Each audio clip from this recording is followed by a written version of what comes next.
Welcome to my channel Watch and Learn. So viewers, in this video I am going to discuss about protists. So what is protists? There are two main types of protists. The first one is protozoa and second is algae. Like bacteria, protozoa are microscopic single cell organisms. However, they do not live on other organisms. They are free living. That means they can easily move from one organism to another. Some protozoa are eaten by fish, others cause disease in animals. Protozoa have an animal-like cell.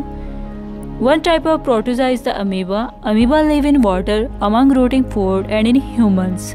They are advanced enough to have arm-like structures that help them grasp food particles and move. Algae have a plant-like cell. While most algae have just one cell, some have multiple cells. Algae live in water and are able to make their own food from sunlight. Some algae are microscopic, but some are much larger. Seaweed is an example of algae. I hope so you understood the simple concept about protists and types of protists. For more informative and latest video, kindly subscribe my channel and stay connected with me. Goodbye.